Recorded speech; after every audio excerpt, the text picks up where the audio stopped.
At 6:15 on the morning of June 5, 1944, Field Marshal Erwin Rommel climbed into the back seat of his Horch staff car at Château La Roche-Guyon, 50 kilometers northwest of Paris. His aide-de-camp, Captain Helmuth Lang, sat beside him.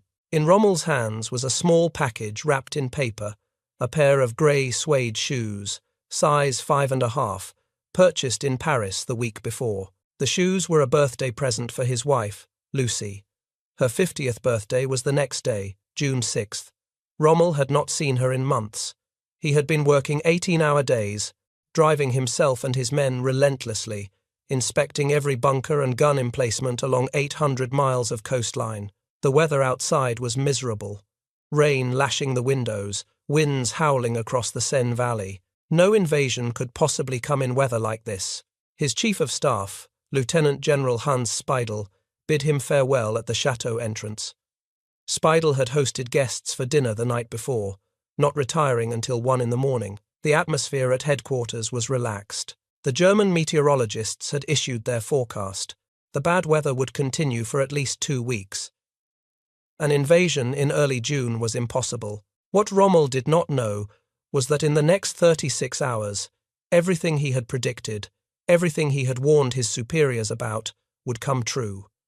The Allies would land. Germany would have exactly 24 hours to stop them, and Rommel would be 600 kilometers away, watching his wife open a pair of grey suede shoes, while the largest military operation in human history unfolded on the beaches he was supposed to be defending.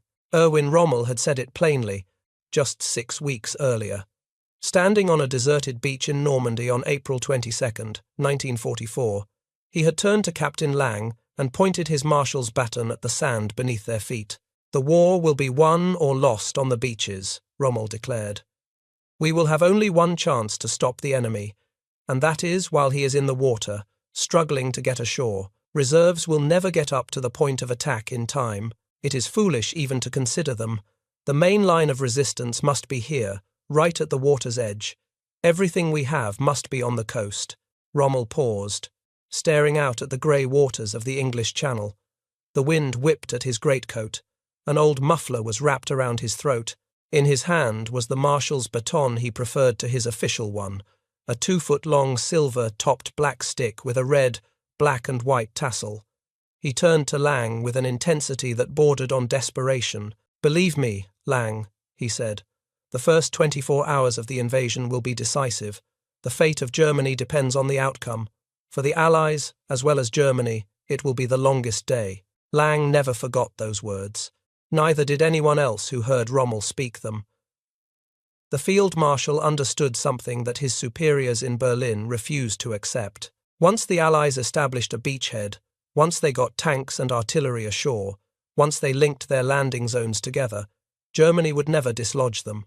The only chance was to destroy the invasion in its first hours, while the soldiers were still wading through the surf, while the landing craft were still grinding onto the sand, while everything was chaos and confusion and vulnerability. 24 hours. That was the window.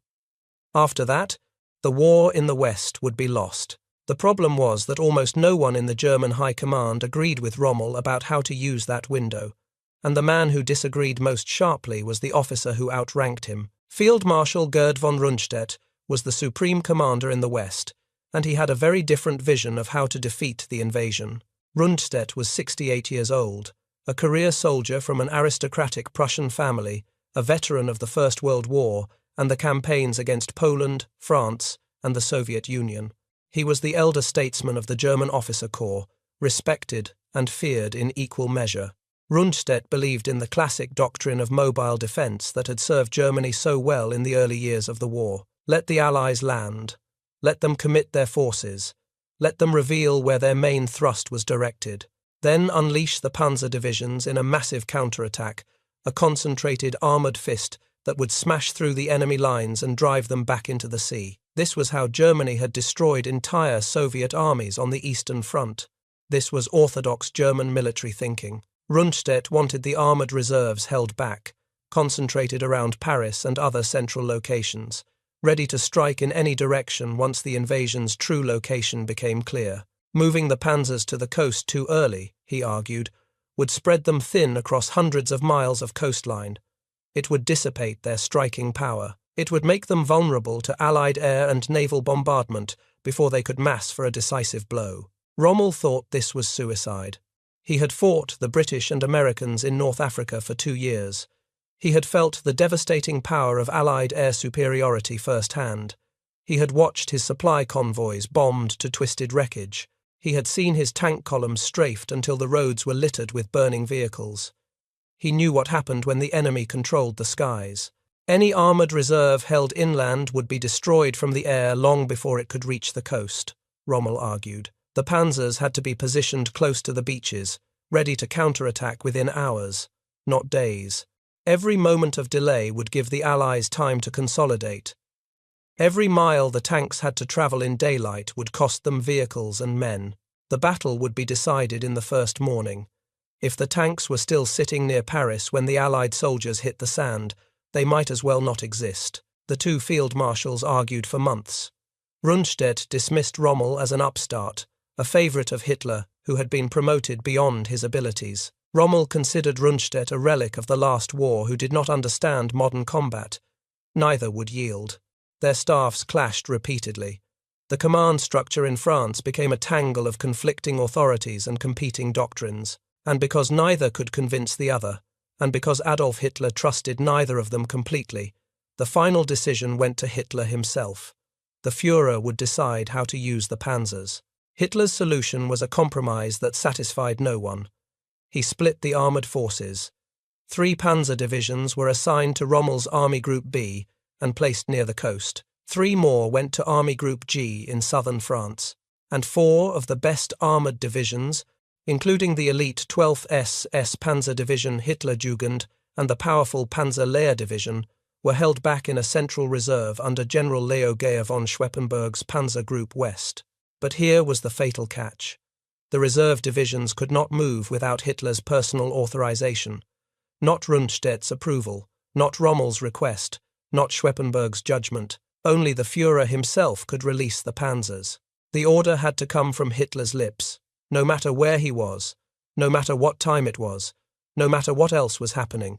This meant that when the invasion came, the most powerful armoured force in France would be paralysed until one man in a mountain retreat in Bavaria decided to wake up and give the order. Rommel knew this was madness. He protested repeatedly. He travelled to Berchtesgaden to argue his case personally. He demanded that the armoured reserves be placed under his command. He wrote memos. He made phone calls. He argued, he pleaded, he raged, but Hitler would not budge. The Führer trusted no one enough to give them control of the decisive reserves. He would make the call himself when the time came. The panzers stayed where they were, and Rommel was left to do what he could with the forces he controlled. What Rommel did in the 6 months before D-Day was remarkable by any military standard. When he first arrived in France in November 1943, to inspect the Atlantic Wall, he found the defences in shambles. The fortifications that Nazi propaganda had trumpeted as impregnable were riddled with gaps. Entire stretches of coastline had no obstacles, no mines, no concrete bunkers. Gun emplacements were exposed to air attack. Fields of fire overlapped poorly or not at all. Rommel later described the Atlantic Wall as something out of cloud cuckoo land, a fantasy dreamed up by propagandists who had never seen actual combat. The wall was mostly a fiction, impressive on paper but hollow in reality. Rommel threw himself into the work with furious energy. He was 52 years old, stocky and weathered, with the intensity of a man who knew exactly how little time he had. He drove his men relentlessly, visiting every sector, demanding progress reports, inspecting every bunker and gun emplacement personally. His staff car covered thousands of kilometres. He was on the road by 4:30 every morning, often not returning until after dark. To his engineer expert, Major General Wilhelm Meser, Rommel outlined what he wanted. "I want anti-personnel mines, anti-tank mines, anti-paratroop mines," he said. "I want mines to sink ships and mines to sink landing craft. I want mines that detonate when a wire is tripped, mines that explode when a wire is cut, mines that can be remote controlled, mines that will blow up when a beam of light is interrupted." He told Meser he wanted 50 million mines planted along the coast, It was an impossible number, but Rommel did not care about possible. He cared about stopping the invasion. Under his direction, the pace of construction exploded. In the first 4 months of 1944, more than 4,600 new fortifications were erected along the French coast, adding to the 8,400 already built in the previous 3 years. The construction rate doubled, then doubled again. Workers from the TOT organization labored around the clock. By June, more than 5 million mines had been laid in northern France. Rommel had wanted 50 million, but 5 million was still an enormous number. It was more mines than the Germans had laid on the entire Eastern Front. Rommel ordered 500,000 obstacles placed on the beaches. Steel hedgehogs, jagged constructions of welded girders that could rip the bottom out of a landing craft. Wooden stakes driven into the sand at angles, often topped with mines. Belgian gates, heavy steel structures 9 feet high and 9 feet wide. Iron beams called Czech hedgehogs. Concrete pyramids called tetrahedra. The obstacles were positioned to be underwater at high tide, invisible to incoming boats until it was too late. Many were fitted with contact mines. Others had shells mounted on poles, designed to explode when struck by a landing craft's hull. Inland, Rommel flooded low-lying areas to trap paratroopers. He dammed rivers and streams, turning meadows into shallow lakes. He planted fields with sharpened poles, stakes 10 feet tall, driven into the ground at angles, and connected by wires. The troops called them Rommel's asparagus. Some were topped with mines or artillery shells. Gliders trying to land in those fields would be torn apart. He positioned artillery batteries to create overlapping fields of fire across the beaches. He strengthened the concrete bunkers, protecting the guns. He expanded the trench systems connecting the strongpoints. He installed machine gun nests with interlocking arcs of fire.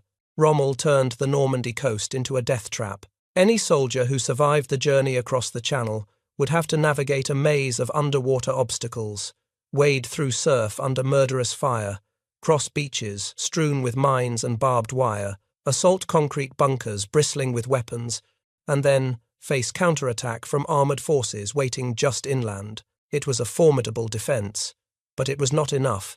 It would never be enough. Rommel had wanted 50 million mines. He got 1/10 of that. He wanted 6 rows of beach obstacles.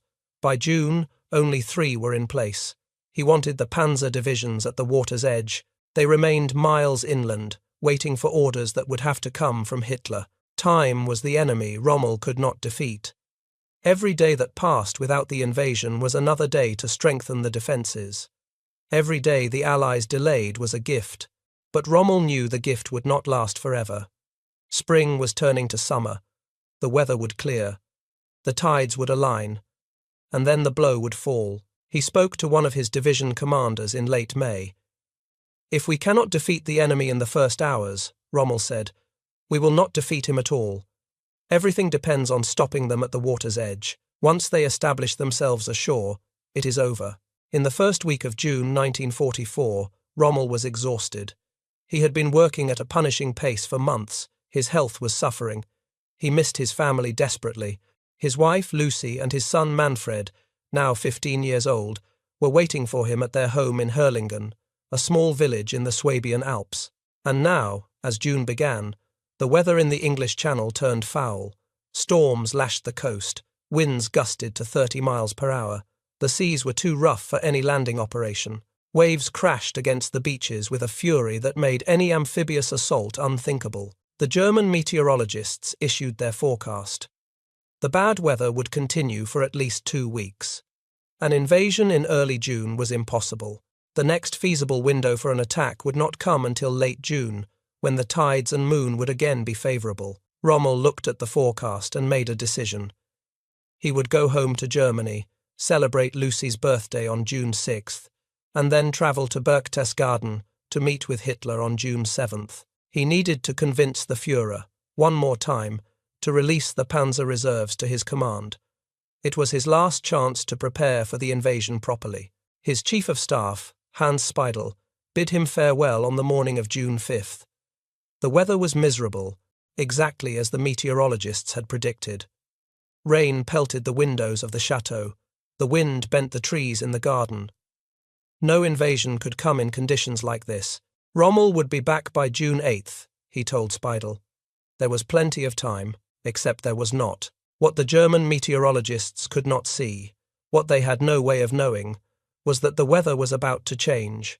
The Allies had captured weather stations in the North Atlantic that the Germans had lost. They had data from ships and aircraft positions the Germans did not have. And that data showed a brief window of acceptable weather opening on the morning of June 6th. General Dwight Eisenhower, the Allied Supreme Commander, had already postponed the invasion by 1 day because of the storms. His fleet was at sea, thousands of ships carrying 156,000 men. They could not stay there indefinitely. The men were cramped, seasick, anxious. The tide windows would not align again for 2 weeks. A decision had to be made. At 4:15 on the morning of June 5th, Eisenhower met with his commanders at Southwick House near Portsmouth. His chief meteorologist, Group Captain James Stagg, delivered the forecast. The weather would clear enough on June 6th to permit the invasion. The window would be brief. The seas would still be rough. Cloud cover would hamper air operations, but it would be good enough. Eisenhower sat in silence for a long moment. Every eye in the room was on him. The weight of the decision was crushing.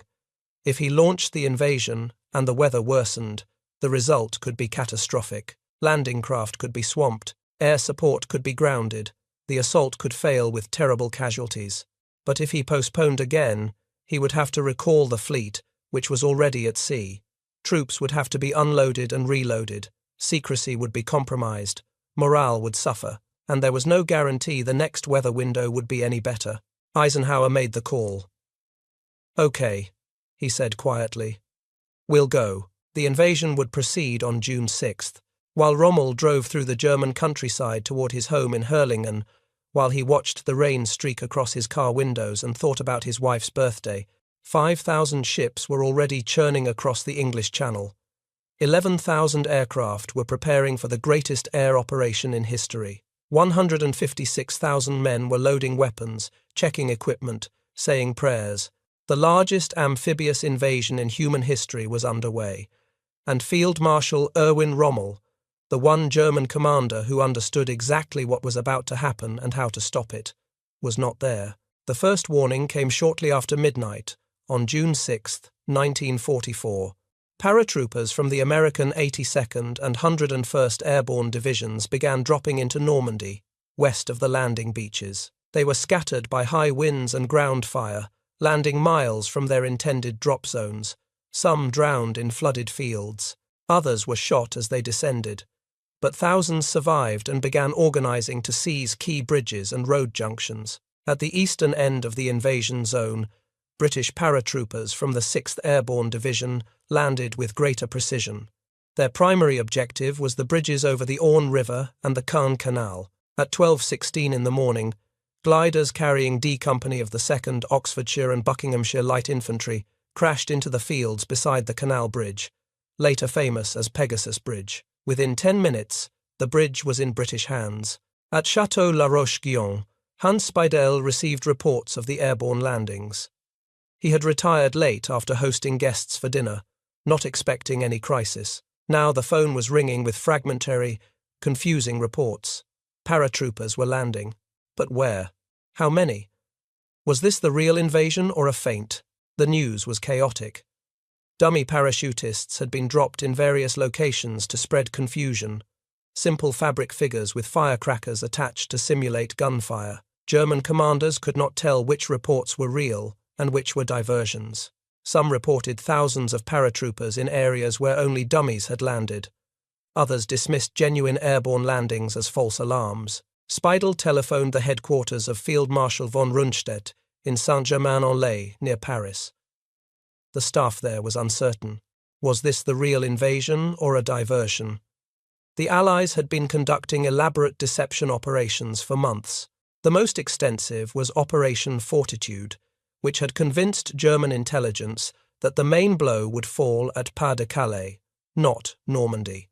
The Germans believed a phantom army group under General George Patton was massing in southeastern England, directly opposite Calais. Fake radio traffic, inflatable tanks, and double agents had sold the deception completely. Even now, with paratroopers landing in Normandy, many German commanders believed this was just a feint.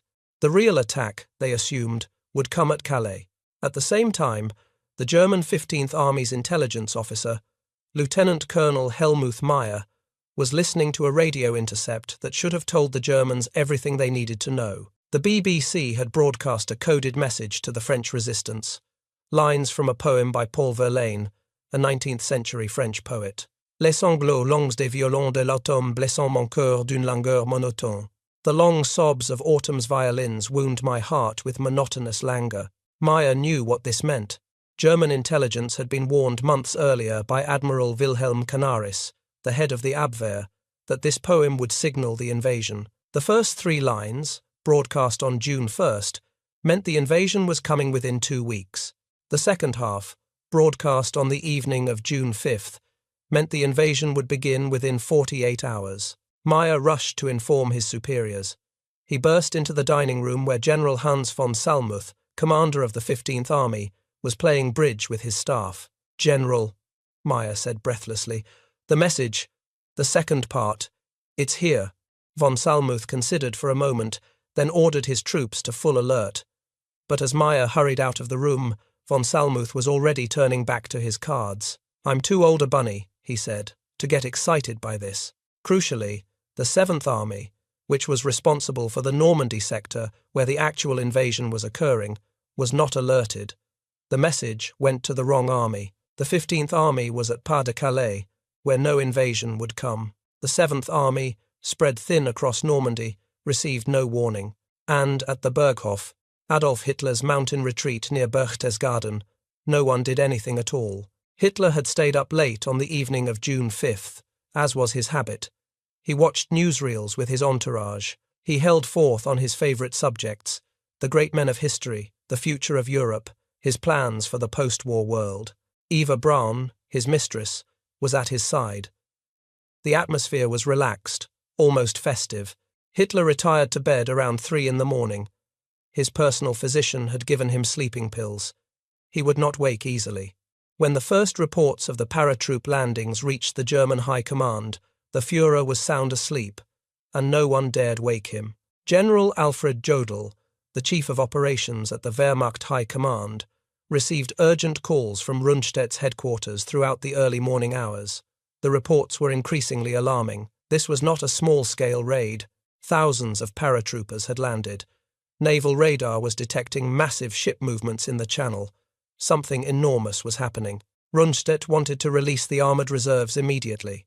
He had already ordered the 12th SS Panzer Division and Panzer Lehr Division to begin moving toward Normandy, acting on his own authority because time was critical. But he knew he had exceeded his powers. Only Hitler could authorize the use of the Panzer Group West reserves. Rundstedt needed that authorization, and he needed it now. Jodl hesitated. He was not convinced the Normandy landings were the main attack. He still believed Pas-de-Calais was the real target, just as the intelligence had suggested, just as the build-up of Patton's Phantom Army seemed to indicate. Perhaps these paratroopers were just a diversion, meant to draw German forces away from where the real blow would fall. And even if Jodl had been certain this was the main invasion, he could not authorize the release of the panzers on his own authority. Only Hitler could do that. And Hitler was asleep.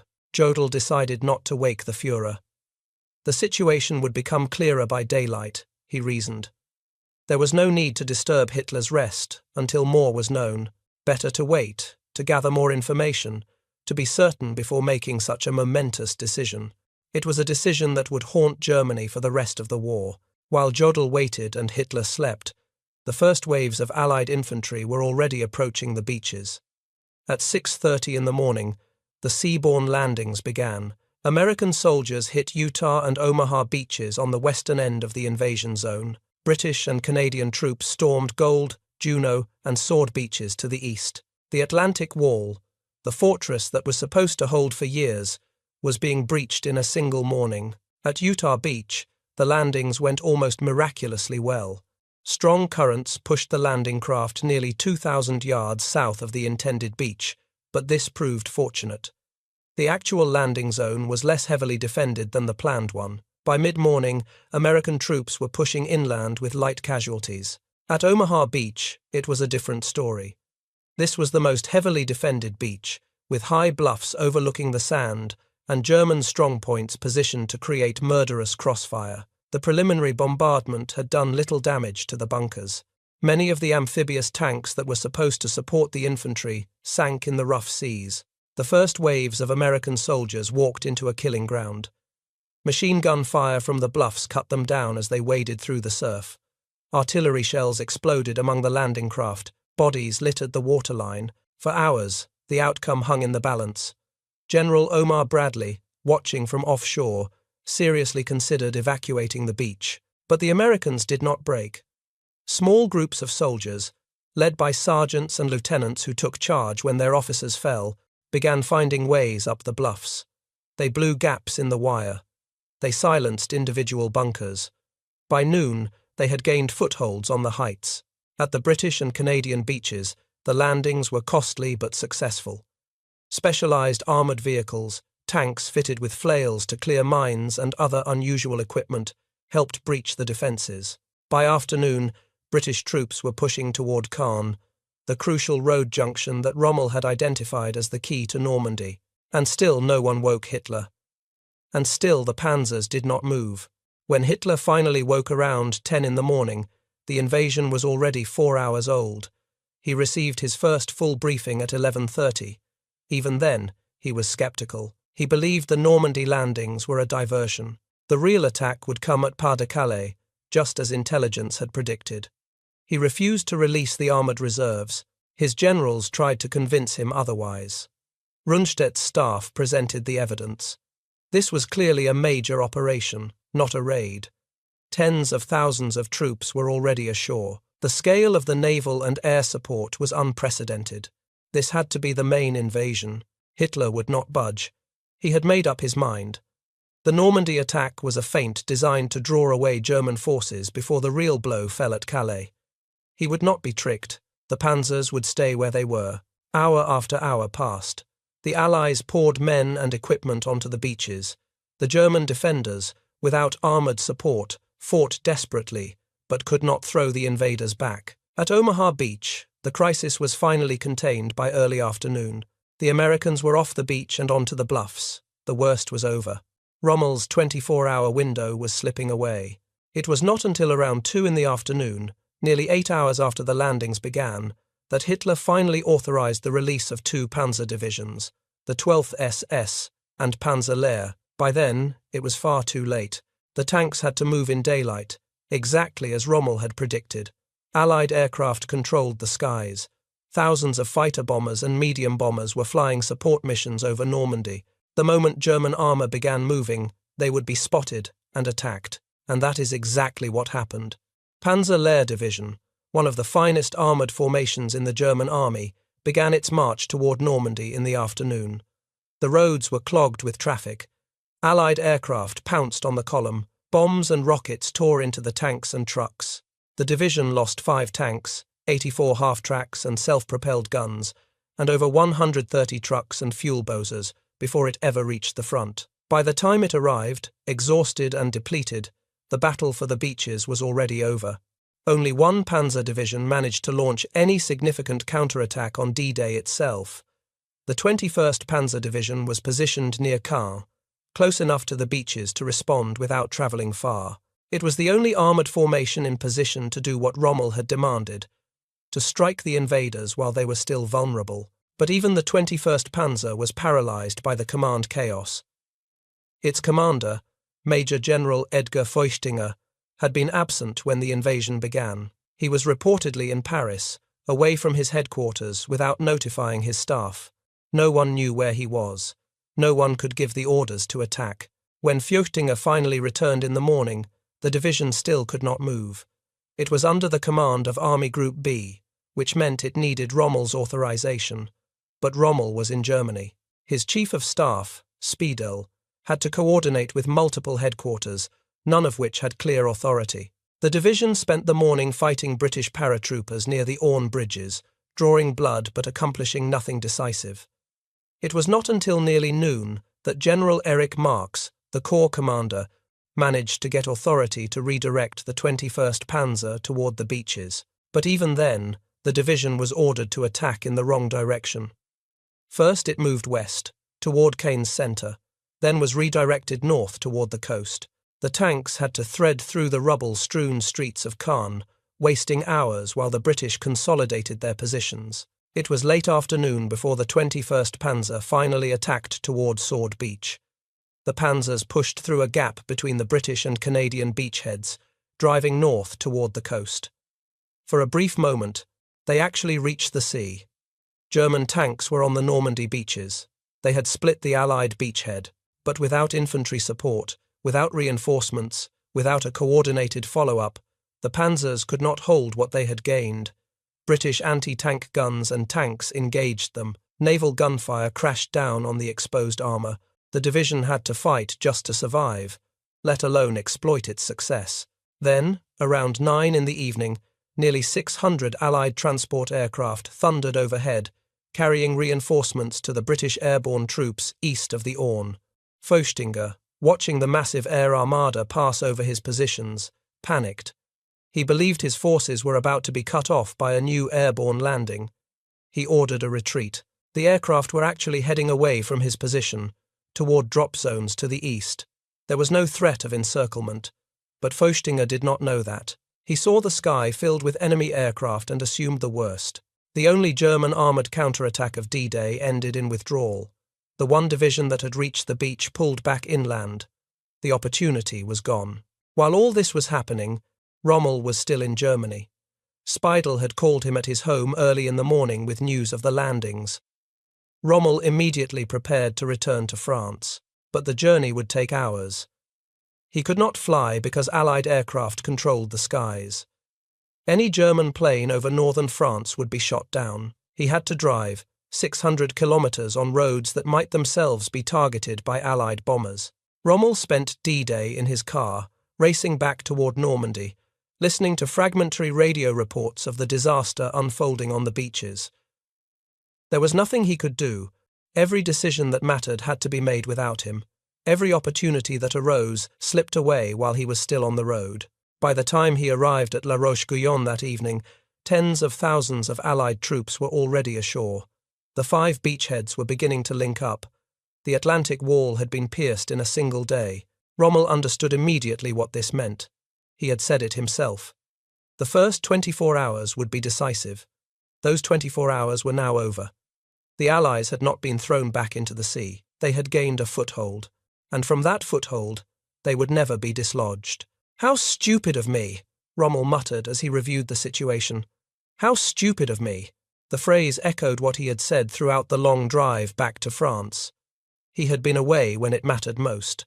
He had trusted the weather forecasters. He had gone to give his wife a pair of grey suede shoes, while his soldiers died on the beaches without their commander. In the days and weeks that followed, Rommel fought with everything he had. He rushed reinforcements to the front. He personally visited the forward positions, rallying his troops, directing counterattacks. He was everywhere, driving himself as relentlessly as he had driven the Atlantic wall construction, trying to contain the disaster. But it was all a holding action now. The moment for victory had passed. The window had closed. By June 12th, the Allied beachheads had merged into a continuous front 80 kilometers wide. More than 326,000 troops were in France, with more arriving every day. Artillery, tanks, ammunition, fuel, food, everything needed for a modern army was flowing across the beaches, and through the artificial Mulberry harbours, the Allies had towed across the Channel. The battle for Caen dragged on for weeks. The city that was supposed to fall on D-Day itself was not completely liberated until mid-July, but this was a tactical success that meant nothing strategically. The Allies had achieved what mattered. They had established themselves in France. They had created a front that the Germans could not break. Rommel met with Hitler on June 17th at a command bunker near Margival in northern France. It was a tense, difficult meeting. Rommel tried to explain the reality of the situation. The front could not hold. The Allies had overwhelming superiority in men, tanks, aircraft, and supplies. Every day the situation grew worse. Germany should seek a political solution, Rommel argued. The war in the West was lost. Continuing to fight would only prolong the suffering without changing the outcome. Hitler refused to listen. He ranted about new wonder weapons, the V-1 rockets, that would turn the tide by terrorizing England. He insisted the Wehrmacht hold its positions without retreat. He would hear nothing of negotiation or surrender. The word defeat did not exist in his vocabulary. Rommel left the meeting knowing that Hitler had lost touch with reality. The Führer lived in a fantasy world where wonder weapons and willpower could overcome material facts. Germany was going to lose the war, and Hitler would not admit it. On July 17, 1944, Rommel was returning from an inspection of the front lines near Caen. His staff car was travelling along a road near Sainte-Foy-de-Montgomery when Allied fighter planes spotted it. 2 Spitfires dove on the vehicle, strafing it with machine gun fire. The driver was killed instantly. Rommel was thrown from the car with severe head and facial injuries. His skull was fractured in 3 places. His left eye socket was crushed. For hours, it was unclear whether he would survive. He survived, but his war was over. He was evacuated to a hospital, then sent home to Herlingen to recover. He would never command troops again.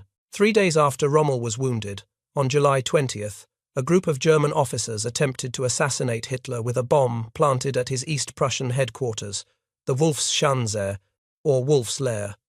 Colonel Klaus von Stauffenberg carried a briefcase containing explosives into a conference with Hitler, placed it under the table, and left the room.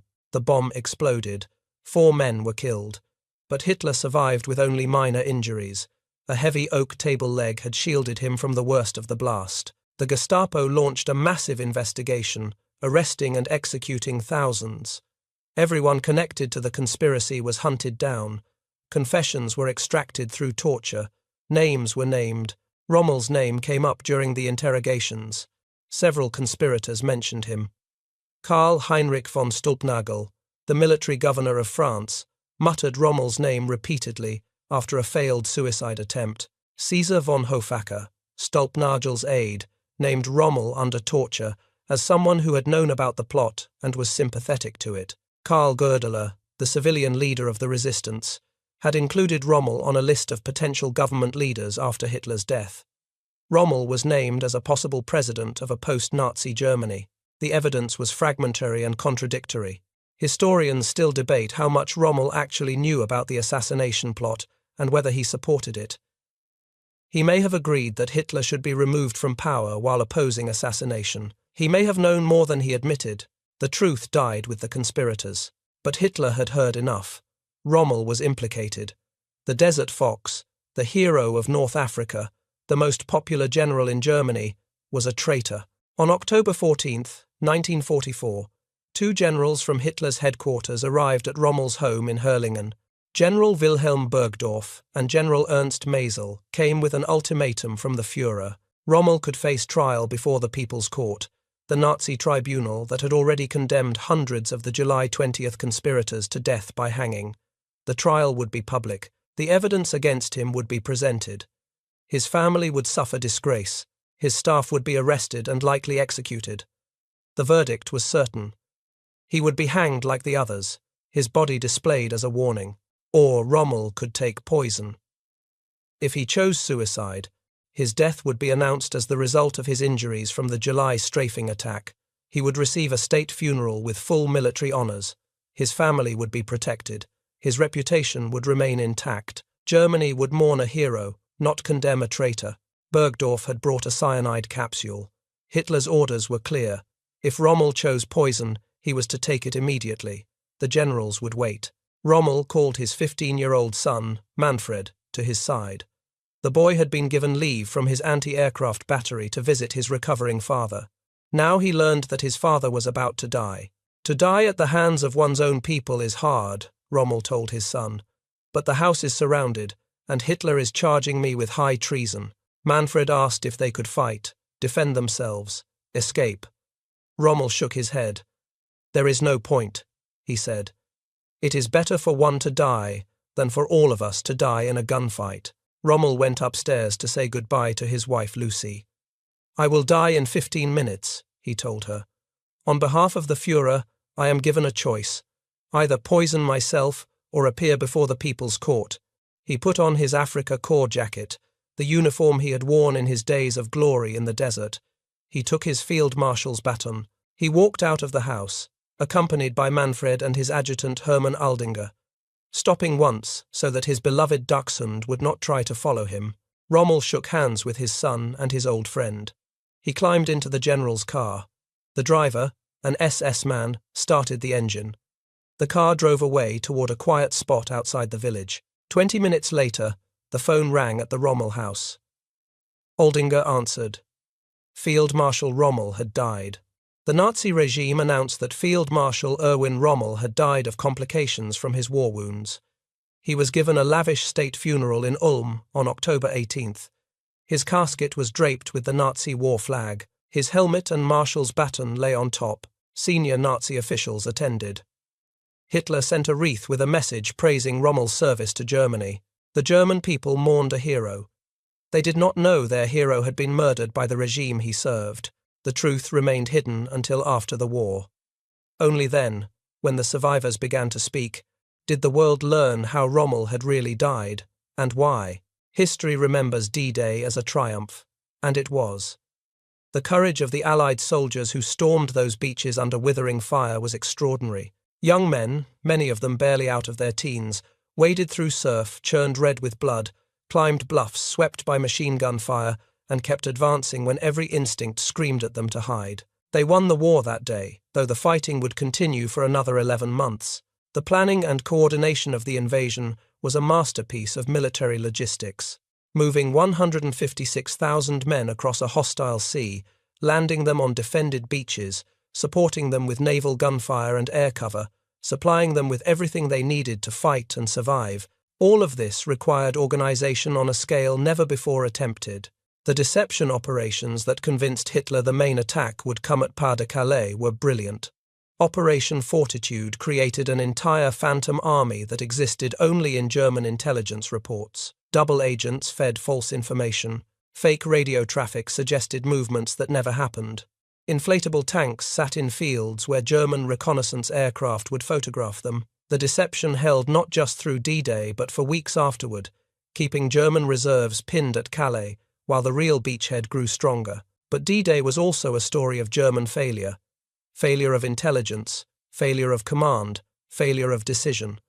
The defenders had the forces to stop the invasion. They had the soldiers, the tanks, the artillery. What they lacked was the ability to use them in time. Rommel had seen it all coming. He had understood that the first 24 hours would be decisive. He had begged for the authority to mass his forces at the water's edge, to position the panzers close enough to counterattack immediately, to strike the Allies before they could establish a foothold. He had warned that any delay would be fatal.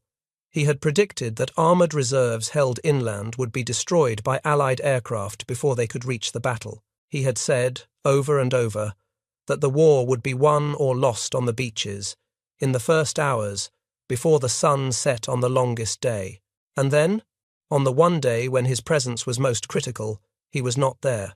He was 600 kilometers away, celebrating his wife's birthday, because the weather forecasters said no invasion was possible. The Germans intercepted the coded message that warned the invasion was imminent. They did not act on it properly. The warning went to the wrong army. The commanders who received it dismissed its importance. Hitler slept through the crucial hours when the panzers could have been unleashed. His staff would not wake him. Jodl made the decision to wait, to gather more information, to be certain. By the time Hitler was awake and briefed and finally convinced, the opportunity had passed. The armoured reserve sat motionless, waiting for an order that came 8 hours too late. When the order finally came, the tanks moved in daylight and were slaughtered from the air, exactly as Rommel had predicted.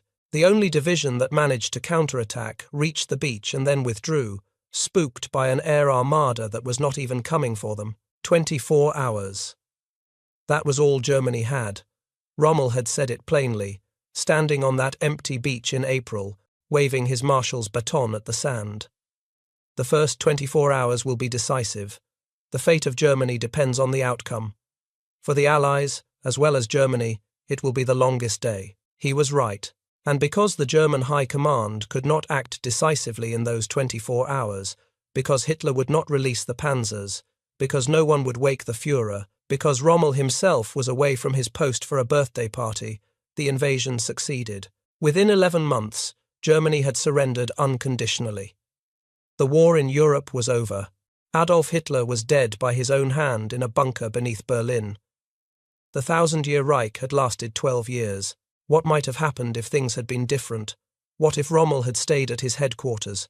What if Hitler had been awake when the first reports came in? What if the panzers had been released at dawn instead of mid-afternoon? Military historians have debated these questions for 80 years. Some believe a more aggressive German response could have thrown the Allies back into the sea, or at least contained them in a narrow beachhead that could have been destroyed piecemeal. Others argue that Allied air and naval superiority made German victory impossible, regardless of what happened on the ground. The weight of metal, the sheer mass of resources the Allies could bring to bear, would have overwhelmed any defence eventually. What is certain is that D-Day was a very close-run thing. At Omaha Beach, the outcome hung in the balance for hours. A well-timed armoured counterattack, delivered in the morning instead of the late afternoon, might have made the difference. The gap between Juno and Sword beaches was real. The 21st Panzer Division actually reached the coast. With proper support, with coordinated follow-up, that breakthrough might have been exploited. But none of that happened. The decisions were made or not made. The orders were given or not given. The tanks moved or did not move. The Führer slept or woke. The Field Marshal was there or was not there. And when the sun set on June 6, 1944, the Allied beachheads were secure. The longest day was over, and Germany had lost its last chance to win the war. Rommel's grave is in Herlingen, the village where he died. His wife Lucy lived until 1971, never remarrying, keeping her husband's memory alive. Their son Manfred went on to a distinguished career in German politics, serving as mayor of Stuttgart from 1974 to 1996. He became a respected figure in post-war Germany, helping to rebuild the nation his father had fought for. Manfred Rommel died in 2013 at the age of 84. The château at La Roche-Guyon still stands, overlooking the Seine River. You can visit Rommel's office, walk the tunnels, his staff dug into the cliffs behind the castle, stand where he stood when he looked out at the rose garden and thought about the invasion that was coming. The Rochefoucauld family still owns the property. History has not displaced them. The beaches of Normandy are quiet now. The bunkers are silent, their guns rusted and cold. The tides roll in and out, erasing the footprints of tourists who walk the sand where so many men died 80 years ago. Cemetery after cemetery marks the landscape, white crosses and stars of David stretching in perfect rows toward the horizon. But the lesson of D-Day endures.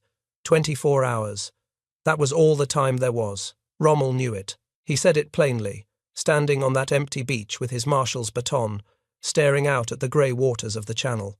And because no one listened, because no one acted, because one man slept while history hung in the balance, the outcome was decided in those 24 hours. Some moments cannot be recovered. Some opportunities, once missed, never return. The first 24 hours of D-Day were such a moment. For Germany, those hours were the last chance to change the course of the war. They let that chance slip away, and the longest day became the beginning of the end. If you found this story as compelling as we did, please take a moment to like this video. It helps us share more forgotten stories from the Second World War. Subscribe to stay connected with these untold histories. Each one matters. Each one deserves to be remembered. And we would love to hear from you. Leave a comment below telling us where you are watching from. Our community spans from Texas to Tasmania, from veterans to history enthusiasts. You are part of something special here. Thank you for watching. And thank you for keeping these stories alive.